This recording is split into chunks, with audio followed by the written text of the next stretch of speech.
Hello आणि नमस्कार. कसे आहेत सगळेजण? एकदम मजेत. तर पुन्हा एकदा तुम्हा सगळ्यांचं सुवर्णाचे जग या आपल्या मराठी यूट्यूब चॅनलमध्ये खूप खूप मनापासून स्वागत करत आहे. तर बघा, आज आपण बनवतोय एकदम खस्ता खुसखुशीत अशी मावा करंजी.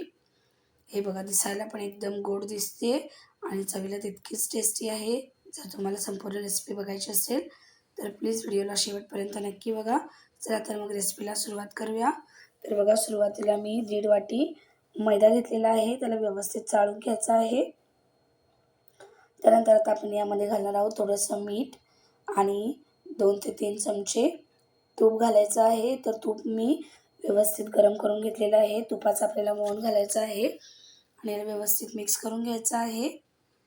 अशा प्रकारे त्यानंतर हाताने व्यवस्थित मैदा आपल्याला चोळून घ्यायचा आहे, जेणेकरून तूप पूर्ण मैद्याला व्यवस्थित लागलं जाईल आणि एकदम परफेक्ट मैदा आपला तयार होईल. अशा प्रकारे आपल्याला काय करायचं, व्यवस्थित चोळून घ्यायचं 1-2 मिनटं. हे बघा, अशा प्रकारे आता आपण मैद्याची अशी शेप बनवून बघतोय, तर शेप एकदम परफेक्ट बनते. लाडूचा आकार मैदा घेत आहे. तर या स्टेजला म्हणायचं की आपला मैदा व्यवस्थित परफेक्ट झालेला आहे आणि तुपाचं मोहन पण परफेक्ट घातलेलं आहे आपण. तर आता यामध्ये घालायचं थोडं थोडं पाणी आणि पाणी घालून व्यवस्थित कणिक मळून घ्यायची आहे. तर आपल्याला कणिक एकदम पातळ नाही मळायची आहे, थोडीशी घट्ट ठेवायची आहे. जशी आपण चपातीला मळतो त्याच्याशी थोडीशी घट्ट. हे बघा, आता व्यवस्थित मी थोडं थोडं पाणी घालून याला मळून घेतलेलं आहे आणि अशा प्रकारे बघा, कणिक एकदम घट्टसुद्धा नाही आहे, सैलसुद्धा नाही आहे. अशाच प्रकारे हवी आहे. त्याला आपण झाकण ठेवून साईडला ठेवूयात. तोपर्यंत आपण पुढची तयारी करूयात. तर मी एक कढई घेतलेली आहे आणि त्यामध्ये अर्धी वाटी सुकं खोबरं बारीक किसून घेतलेलं आहे. त्याला व्यवस्थित भाजून घ्यायचं आहे 2 मिनटं. त्यानंतर आता मी 1 वाटी मावा घेतलेला आहे आणि मावासुद्धा आपल्याला व्यवस्थित काय करायचं, याला मंद आचेवरती भाजून घ्यायचा आहे. पण गॅसजवळच उभं राहायचं आहे, कारण हा लगेच करपतो. बघा, मी तरी पण सतत हलवत असल्यामुळे हा कमीच हे झालेला आहे आणि व्यवस्थित आपल्याला पाहिजे तसा भाजला गेलेला आहे. आता आपण मावा थंड करून घेतला आहे. आता यामध्ये मी घालते नारळाचा कीस, त्यानंतर मनुके, काजू, पिस्ता आणि बदाम यांचे काप घालायचे आहेत. आता यामध्ये घालायचे 2 ते 3 चमचे पिठी साखर. त्यानंतर यामध्ये आपण घालणार आहोत 1 चमचा इलायची पावडर आणि सगळं मिश्रण एकजीव करून घेणार आहोत. हे बघा, अशा प्रकारे एकदम सर्व मिश्रण मी एकजीव करून घेतलेलं आहे आणि दिसायला सुद्धा मस्त दिसतंय. आणि मी ड्रायफ्रूटचे सगळे काप जे आहेत ते असे मोठेच करून घेतलेले आहेत, जेणेकरून खाताना ते मस्त लागतील. तर चला, आपण आता पीठ जे आपण मळून ठेवलं होतं त्यावरचं झाकण काढूयात आणि त्याला परत एकदा व्यवस्थित मळून घेऊयात 1-2 मिनटं.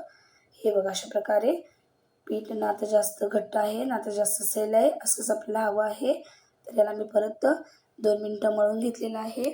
आता काय करायचं, आपल्याला याचा एक छोट्या छोट्या आकाराच्या पुऱ्या बनवायच्या आहेत, लाटून घ्यायच्या आहेत. तर त्यासाठी बघा, मी थोडासा कणिक घेतलेली आहे आणि त्याला व्यवस्थित लाटून घेते. सुरुवातीला थोडंसं मळून घ्यायचं आहे, जेणेकरून याची जी आपण पुरी बनवणार ती एकदम मस्त नरम होईल. आता याला काय करायचं, व्यवस्थित आपल्याला लाटून घ्यायचं आहे. हे बघा, अशा अशा प्रकारे ना जास्त जाड लाटायचे ना जास्त पातळ.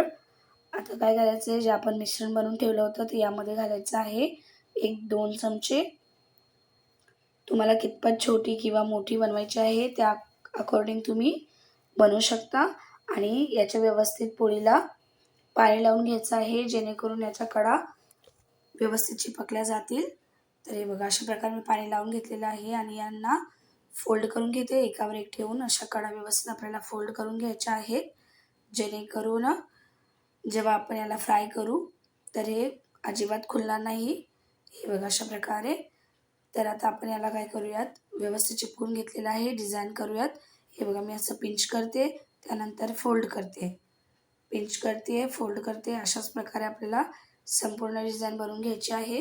यामुळे दिसायला सुद्धा मस्त दिसतं आणि एक डिझाईन बनते आणि यामधलं जे मिश्रण आहे ते अजिबात खुलत नाही. त्यामुळे अशा प्रकारे डिझाईन बनवा, नक्कीच मस्त दिसते. तुम्ही साच्यात सुद्धा बनवू शकता। हे बघा, अशा प्रकारे मी सर्व करंज्या बनवून घेते। तुम्ही लहान मोठ्या तुमच्या अकॉर्डिंग बनवू शकता। आता मी तेल गरम करायला ठेवलेलं आहे आणि आपल्या सर्व करंज्या बनवून झालेल्या आहेत। तेल आपल्याला जास्त गरम नाही करायचं आहे, हलकं गरम करायचं आहे। तर आता बघा, यामध्ये मी करंजी सोडते। हे बघा, इतपतच गरम हवं आहे, जास्त यामध्ये बुडबुडे येत नाही आहेत, एकदम हलकं गरम आहे। आणि आपल्याला करंज्या मीडियम फ्लेमवरतीच फ्राय करायच्या आहेत, मीडियम टू स्लो। हाय फ्लेमवर अजिबात फ्राय करायचे नाही आहेत। अगर जर आपण हाय फ्लेमवरती फ्राय केल्या तर त्या वरून भाजल्या जातील आणि आतून कच्च्या राहतील किंवा मग क्रिस्पी होणार नाहीत। त्यामुळे आपल्याला मीडियम फ्लेमवरतीच फ्राय करायचे आहेत। हे बघा, आता मीडियम फ्लेमवरती मी फ्राय करत आहे आणि यांना आलटून पालटून दोन्ही बाजून आपल्याला काय करायचं आहे, 2-2 मिनिटांनी शेकून घ्यायचं आहे। याला भाजायला थोडासा वेळ लागतो, पण मीडियम फ्लेमवरती जेव्हा आपण करंजी भाजतो तर ती एकदम क्रिस्पी होते आणि खुसखुशीत होते। हे बघा, अशा प्रकारे मी व्यवस्थित आलटून पालटून यांना भाजून घेतलेलं आहे। बघा, दिसतात ना एकदम एक नंबर करंजी। तर बघा, आपल्या करंज्या एकदम मस्त परफेक्टली झालेल्या आहेत। आता काय करायचं, आपल्याला यांना काढून घ्यायचं आहे आणि आपला एकदम करंजीचा प्रकार तयार आहे। हे बघा, मी यांना तेलातून काढून घेते आणि दिसायला बघा किती मस्त दिसत आहेत, तर खायला सुद्धा तेवढीच मस्त लागते। आणि ही करंजी तुम्ही 2-4 दिवस 8 दिवस ठेवली तरी पण तशीच खुसखुशीत राहते। तर आपल्या करंज्या तयार झालेल्या आहेत। तर जर तुम्हाला माझ्या रेसिपी आवडत असतील तर प्लीज व्हिडिओला लाईक करा, शेअर करा, कमेंट करा, सबस्क्राईब करा माझ्या चॅनलला अशाच सोप्या रेसिपी बघण्यासाठी। आणि वेळात वेळ काढून व्हिडिओ बघितल्याबद्दल तुमचे मनापासून खूप खूप धन्यवाद। भेटूयात एका नवीन रेसिपीमध्ये।